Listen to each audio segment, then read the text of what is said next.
This patch is going to feature nerfs to a few OP champs from last patch like Ahri and Shen jungle, while we've got buffs to some of the more struggling picks like Azir, Skarner, and Tryndamere. As always, we're here to break everything down and provide you guys with a complete update to the solo queue tier list as we head into 26.6. And remember, our tier lists will always show you the most broken champions in the meta, but knowing what's broken doesn't mean you know how to abuse it, which is exactly why countless players love our live challenger commentaries. Every single week, our challenger experts upload full live games, walking you through exactly how to carry in your own ranked games, from how to win trades in lane to making the right macro calls in the mid game and how to dominate teamfights, breaking down every key decision they make in real time to make sure you know exactly how to play every stage of the game step by step on your chosen champion. And if you still have questions, our coaches are, let's just say, compelled to answer them. And that's only the start, as we've updated our Season 16 Essentials courses for every role, breaking down how to play every stage of the game into easy to digest chapters, giving you all the tips, tricks, and strategies you need to climb this season, guaranteed. As if you don't climb at least 5 divisions while actively using our service, then you get every penny back. So what's there to lose? Get your exclusive one-time discount by clicking the link in the pinned comment or description below and start your climb today. So first up, let's have a look at all the item changes and discuss how impactful they may be. Chempunk Chain Sword is getting a buff with its cost being lowered from 3,100 to 3,000 gold. So a very minor buff overall and not something that's going to increase the priority of Chempunk. Chempunk Chain Sword will continue to remain a very niche purchase for fighter champions in games where the enemy comp has very heavy healing. Tanks are getting a quality of life buff for this patch, with a ruby crystal being added to the build path of Sunfire Aegis. So the recipe for Sunfire in 26.5 consists of a Bami's Cinder and a chain vest, and then once you have both those components complete, you need another 1,000 gold to fully purchase Sunfire. What adding a ruby crystal will do is now make it so that instead of having to get on up to 1,000 gold prior to completing your Sunfire, as long as you have an extra 400 gold, you'll now be able to grab a ruby crystal, so you're a bit stronger on your path to fully completing the item. So an early game buff to Sunfire Aegis, but definitely not something that's going to make tanks OP.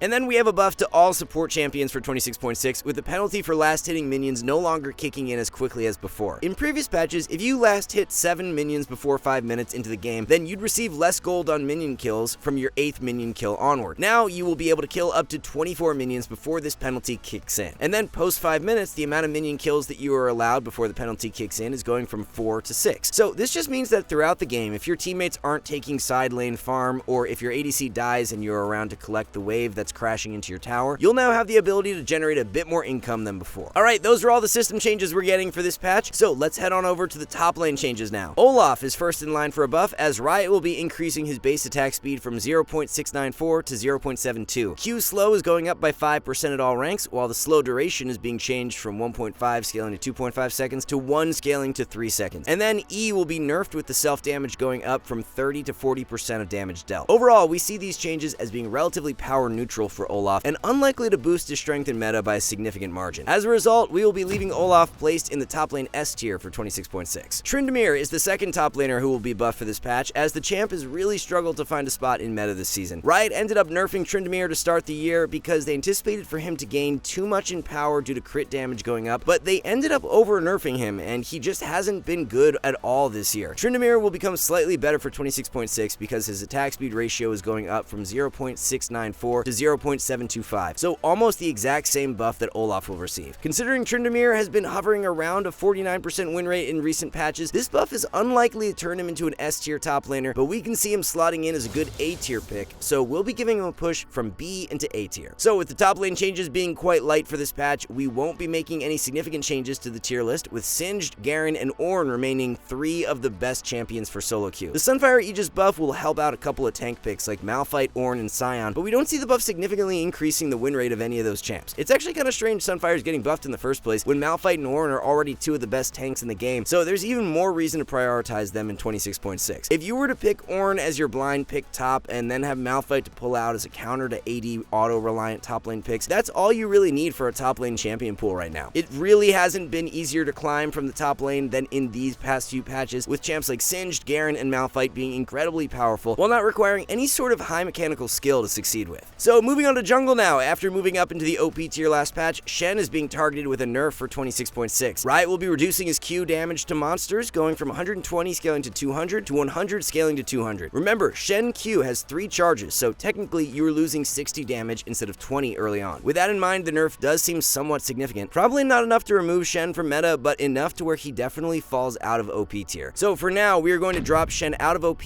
and down into S. We have a second off-meta jungler who's going to get nerfed for 26.6, with Zehen losing damage on his E. E monster damage is dropping from 75 to 50. There's a second change being issued as well to Zehen's W, with the base dropping by 10 at all ranks, and bonus AD ratio being reduced from 50 to 30%. So nerfs that shouldn't completely remove Zehen from meta, but we don't see him holding on to his S tier rating any longer, as we'll be dropping him down to A. It's been a very long time since Skarner was a meta jungler in solo queue, but that could actually change for 26.6 with the buffs he's receiving. Q mana cost is being shaved off considerably, going from 45 down to 30. Q target max health damage is going up a substantial amount from 9 to 11%. We can see that hitting Q on a squishy target on your Heartsteel completion is going to deal around 20 more damage in 26.6. Considering Skarner Q is on a 3-second base cooldown at max rank, this buff can turn out quite significant over the course of an extended fight. Skarner had been struggling down in the B tier over the past few patches, but with these buffs being issued, we're going to give him a push up into A tier. So if we take a look at the jungle tier list for 26.6, we are shifting around the OP tier a bit, with Shen dropping down and Nocturne moving up. The knock buffs from last patch ended up landing him in a really powerful spot, and he's now the best jungler in the game who's being picked a bunch in meta. We've been big advocates to the Nasus jungle pick over the last few patches, and it continues to remain super underrated. Even pro player Griffin has been playing it in solo queue and just made a post a few days ago talking about how it's an insanely strong pick. Both Shen and Nasus are two of the best Protoplasm Harness users, and the item has remained criminally underrated this season, so it's a big reason to why they have been top tier picks. If you're looking to pick up either of Nasus or Shen jungle, then knowing how to clear optimally on them is really important, and we've added their clears to our jungle clear course, along with clears for the majority of meta champions, so that you can always know you're clearing your jungle most efficiently. Clearing as fast as possible is the easiest way for you to instantly improve as a jungler, so it's why we enlist the help of world record junglers to teach you the quickest, most cutting edge clears and routes before they ever go viral. Fizz Jungle is an interesting off-meta pick who has actually been seeing a lot more success over the past patch. Win rate is hovering around 50% right now, which is quite solid for an off-meta pick. You run a Dusk and Dawn into Nashor's Tooth core on Fizz Jungle and take Press the Attack for the Keystone Rune, so it's more of a skirmishing style of Fizz rather than an all-in burst build. So we're going to be giving Fizz a further bump up the tier list for this patch, going from C into B tier. So Azir got absolutely battered down by his 25.5 nerf, as it dropped his win rate to below 43% as an average across all elo brackets, so he's going to receive a few buffs for 26.6. Q AP ratio is going up from 35 to 55%, while W base damage per level is being increased from 0 scaling to 45 to 0 scaling to 72, and W AP ratio is up from 32.5 scaling to 62.5% to 35 scaling to 65%. So if Azir wasn't in the absolute gutter, these buffs would actually seem pretty impactful. Considering Azir probably shouldn't have even been a champion on the tier list last patch with how weak he was, all these buffs will do is make him a bit stronger of a C tier pick. We just don't see these buffs adding more than 3 or 4% win rate, and if they do, we'll readjust for the mid-patch tier list, but our expectations are that Azir will continue to be a champ that the average player should stay away from for solo queue. The second mid laner on the buff list for this patch that we definitely recommend you consider for 26.6 is Lissandra, as her Q cooldown will be dropping from 8 scaling to 4 seconds to 7 scaling to 3 seconds. So 1 second off at all ranks, which actually is pretty significant, especially in melee matchups where you can be spamming your Q off cooldown. There's a compensation nerf being issued though, with Lissandra's armor growth dropping from 4.9 to 4.2. So more offensive strength in exchange for less defensive power, which should be a net positive trade-off. How much power Lissandra gains exactly is tough to say, but we can see her being a legitimate S tier champ due to this Q change, so we're going to be giving her the bump up. So after being the standalone OP tier mid over the past few patches, we've got a nerf for Ahri on the way, with her Q damage per hit dropping from 40 scaling to 140 to 35 scaling to 135. So a 10 damage nerf in total if you hit both parts of your Q. We don't expect for this nerf to hit that hard, but enough to where Ahri is demoted from her OP tier standing, as we'll be dropping her down to S. So with Ahri dropping out of OP, we're going to be promoting Xerath up to take her spot for 26.6. Xerath has been one of the best performing mids across all elos over the past few patches. The semi-global impact that Xerath has with his R is really underrated for Season 16. As a mid laner in Season 16, if you can keep your mid tower alive for as long as possible, while also being able to help your bot and top snowball with their role quests, then you set yourself up really well. Xerath not only has phenomenal wave clear to where no matter the matchup, he can just sit back and clear waves with ease, but he can instantly impact other lanes if a fight breaks out due to his R. There's so many games this season where if one top lane champ gets ahead, then they just completely run away with the game due to receiving more XP than other roles. So it's not just Xerath, but also someone like Sion as well, who is so underrated because of his ability to instantly push waves and also be on the lookout to participate in skirmishes. With buffs to Lissandra for this patch is definitely a pick worth considering, especially against melee mids. 1 second off Q cooldown cooldown may not seem like a big deal, but when you consider it in percent terms, dropping from 4 to 3 seconds at max rank is a 25% reduction in cooldown. In a mid-game skirmish, you can be spamming Q off cooldown, so the change basically means that if a skirmish lasts for 12 seconds, you'll now be able to get one more Q off than before. There won't be a single ADC receiving changes for 26.6, so let's jump right into the tier list. OP tier is going to be locked down by Jinx and Xayah, as Jinx has been great all season long, and then Xayah has shot up in strength due to her recent buffs from 26.4. Senna is an ADC who is quite underrated at the moment, as we've got her up in the S tier. The new meta build for Senna consists of static Shiv into Dusk and Dawn, coupled with Press the Attack for the Keystone rune, offers up so much burst potential, so it's a really easy to pilot, powerful, and fun build to play on Senna right now. Our challenger ADC 6axe has a brand new Senna commentary out on our website where he's playing this build if you want to see how it functions before picking her up. Hubris ADCs are pretty interesting right now because Draven has been finding a ton of success with the item, but other champs like Jhin, Misfortune, and Caitlyn, who could build lethality, aren't picking it up nearly as much right now, but they are still winning at a really high rate with it too. The item is so much stronger as a rush after its buffs from last patch if you end up getting ahead early on in lane. Hubris provides a ton of snowball power because of its passive, so it's great for solo queue on Draven, Jhin, MF, and Kate. There's just one support who will be adjusted for this patch, and it's Pyke. To our surprise, it's actually a nerf to Pyke, with his base armor dropping from 43 to 37. A 5 armor loss is actually a decent hit, especially considering that Pyke was by no means a high priority support in recent patches. Apparently, Nami gets to sit up at a 52% win rate while holding a 15% play rate, but if Pyke gets a sniff of being above 50%, then the nerf back comes out. Even just for the sake of a meta shift, it would be really nice to see a Nami nerf, because having a play rate of 15% is just way too high. Rant aside, the nerf is going to impact Pyke pretty significantly because he's a melee character, so in order for him to be effective, he needs to dive in and take damage. If this nerf were for a ranged champ who can just sit back and poke, then it probably wouldn't hit as bad, but we see Pyke losing a fair bit of power, and we'll be dropping him from A into B tier. So for the support tier list in 26.6, nothing is going to really change on the grand scale, as Nami and Sona will remain the locks for the OP tier. Other than Nami being egregiously ahead of all other supports, the rest of the pool of champions are relatively balanced right now. Braum was pretty OP to start the year, but he's now settled out as a strong S tier pick. There isn't really a specific class of supports that are dominating at the moment, as you can find success playing all archetypes. If you have a melee support, enchanter, and mage in your pool right now, then you set yourself up really well to adapt to what your team and your ADC wants to play. If you have to blind pick, which you often will as a support, then Nami is the no-brainer option if she's open. If the enemy support locks a melee champ, then Braum is a great pick. If your ADC wants to play a longer ranged ADC like Kate, Jhin, or Ashe, then being able to pull out Vel'Koz or Zyra is really good value. And if the enemy comp locks a super heavy dive composition, Janna value is insanely high. Janna in general is pretty underrated right now because of how many melee champs are being picked in meta. If you look at the top 10 most played champions for top lane, jungle, and mid right now, the majority of them are melee picks. So Janna's peel potential does a phenomenal job at shutting down how those champions need to function in fights. Alright guys, one last thing, our rank up guarantee is insane. It's like signing up for the gym and getting a refund if you don't get ripped. That's how confident we are in SkillCapped. We obsess over making the best guides with top players, rigorous testing, and top tier video editing to make your climb easy. If you're ready to level up, visit SkillCapped.com and see the difference. So there you have it everyone, that is how we've got the tier list aligned for every role as we head into 26.6. Thank you all so much for watching, and we'll see you in the next one.